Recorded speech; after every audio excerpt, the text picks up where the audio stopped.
बाबा साहेब ने भारत का कानून इस तरह से बनाया कि जिस सामाजिक और आर्थिक न्याय की लड़ाई वो आजीवन लड़ते रहे, वो लड़ाई आने वाली पीढ़ियों को ना लड़नी पड़े। लेकिन आज़ादी के करीब 7 दशक बीतने के बाद ये न्याय की लड़ाई तो और उग्र हो गई है। नमस्कार, मेरा नाम है मोहिनी, आप देख रहे हैं भीम सेना।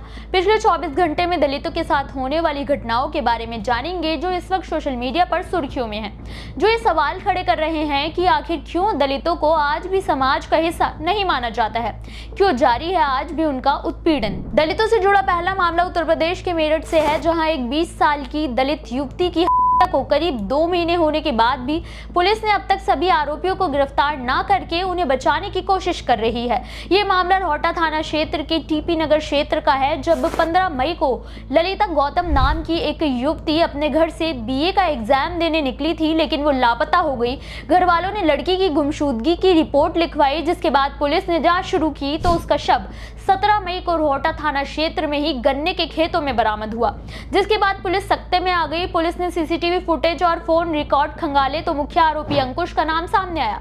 पुलिस के मुताबिक मुख्य आरोपी का मृतका के साथ प्रेम संबंध था और घटना वाले दिन उसने ललिता के फोन में किसी और के मैसेज और पिक्चर देखे थे, जिससे उसे शक हुआ कि ललिता उसे धोखा दे रही है और इसी गुस्से में उसने ललिता की कर दी थी। पुलिस ने उसे गिरफ्तार कर जेल भी भेज दिया है, लेकिन पीड़ित परिवार वाले पुलिस की जांच को लेकर अभी प्रदर्शन कर रहे हैं। इसके लिए महापंचायत की गई और कलेक्ट्रेट के सामने उग्र प्रदर्शन भी किया गया।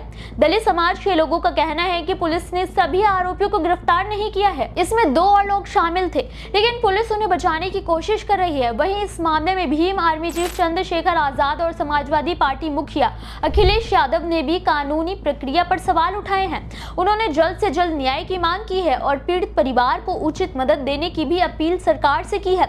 वहीं पुलिस द्वारा प्रदर्शनकारियों पर किए गए लाठीचार्ज के खिलाफ सख्त कार्रवाई करने की मांग भी की गई। अखिलेश यादव ने सीधा प्रशासन पर निशाना साधते हुए कहा कि क्या ये सड़क किसी के पिताजी की है, जहां दलित समाज के लोग प्रदर्शन नहीं कर सकते हैं। पुलिस की कार्यवाही केवल न्याय की आवाज को दबाने के लिए की गई है, लेकिन जब तक पीड़ित परिवार को न्याय नहीं मिलेगा, हम इनके ही साथ रहेंगे। दलितों से जुड़ा अगला मामला उत्तराखंड के हरिद्वार की रहने वाली युवती के साथ लगातार 3 सालों तक दुष्कर्म करने और उसका अश्लील वीडियो बनाकर ब्लैकमेल करके पैसे ऐंठने का है। ये घटना युवती के साथ उत्तर प्रदेश के मुरादाबाद में घटित हुई है।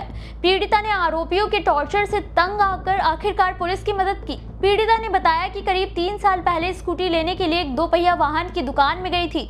तब उसकी मुलाकात मुख्य आरोपी मयंक चौधरी से हुई थी। उसने पीड़िता को आश्वासन दिलाया कि वो उसे स्कूटी दे देगा, जिसके बदले पीड़िता ने आरोपी को 70,000 रुपए भी दिए थे, मगर आरोपी ने स्कूटी नहीं दी और न ही उसे पैसे लौटाए। जिसके बाद पीड़िता ने लगातार डिमांड की तो आरोपी ने उसे पैसे देने के बहाने मुरादाबाद के कांशीराम नगर में एक कमरे में बुलाया था। उसने पीड़िता को कोल्ड ड्रिंक में मिलाकर नशीला पदार्थ दिया, जिससे वो होश में नहीं थी, तो उसका दुष्कर्म किया गया।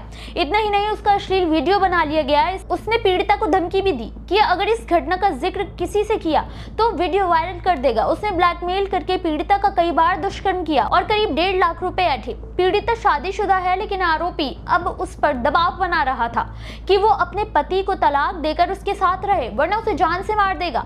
वहीं पीड़िता ने जब स्थानीय पुलिस से मदद मांगी तो उन लोगों ने उल्टा पीड़िता को ही धमका दिया, जिसके बाद उसने मुरादाबाद परिक्षेत्र के डीआईजी मुनिराज जी से गुहार लगाई और उन्होंने बिना किसी देरी के एक्शन लेते हुए मामला दर्ज करने के आदेश दिए। पुलिस ने तुरंत मुख्य आरोपी को गिरफ्तार कर लिया है। वहीं आरोपी के पिता समेत कई लोग संदिग्ध बताए गए हैं, जिनकी तलाश जारी है। दलितों से जुड़ा अगला मामला बिहार के पूर्वी चंपारण से है, जहां जातिगत दुश्मनी निकालने के लिए एक दलित युवक पर जानलेवा हमला करने का सनसनीखेज मामला सामने आया है। इस हमले में पीड़ित युवक की हालत बेहद गंभीर बनी हुई है।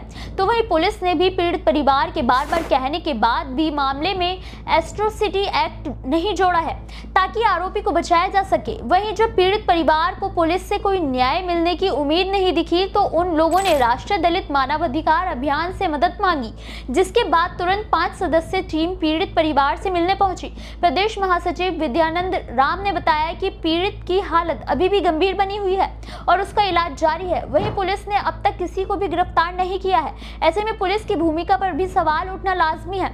आखिर पुलिस किसे बचाने की कोशिश कर रही है? आपको बता दें कि मामला पूर्वी चंपारण के चिरैया थाना क्षेत्र के वैद्यनाथपुर गांव का है, जहां किसी पुरानी रंजिश के चलते गुड्डू कुमार नाम के शख्स पर कुछ लोगों ने हमला कर दिया और फरार हो गए। वहीं जब पीड़ित परिवार ने अज्ञात लोगों के खिलाफ मामला दर्ज करने की कोशिश की तो पुलिस ने मामले को रफा दफा करने की कोशिश की। अब राष्ट्रीय दलित मानवाधिकार अभियान के इस मामले में पड़ने के बाद पुलिस का क्या रवैया होगा और कब तक मुख्य आरोपी पुलिस की गिरफ्त में होंगे, ये देखने वाली बात होगी। लेकिन ये तो साफ हो गया है कि जब तक शोर नहीं होगा तब तक न्याय नहीं होगा। दलितों से जुड़ा अगला मामला पंजाब के संगरूर जिले से है, जहां दलित समुदाय को पिछले 40 सालों की लड़ाई का आखिरकार फल मिला और नजुल सोसाइटी की जमीन से गैर कानूनी कब्जा हटाकर दलितों को जमीन दिलाने की लड़ाई जीती है।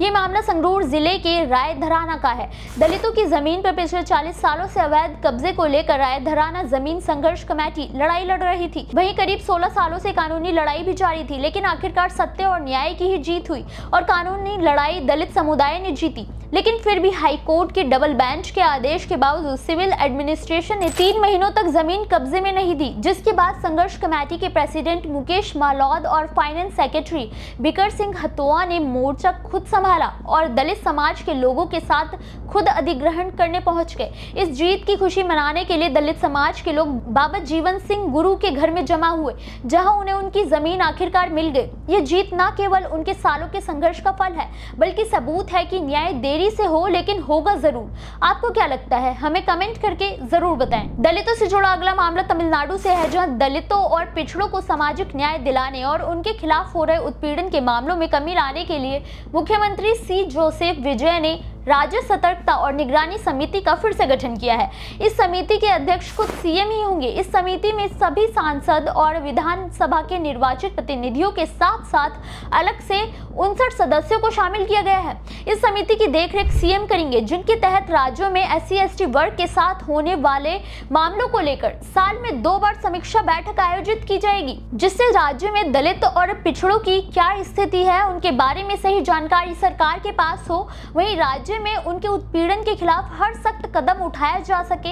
हालांकि उम्मीद तो है कि इस कदम से राज्य में दलित उत्पीड़न में कमी आए। वैसे ये कितना सफल होगा ये तो आने वाला वक्त ही बताएगा। दलितों से जुड़ी इन खबरों पर आपकी क्या राय है, हमें कमेंट करके जरूर बताएं।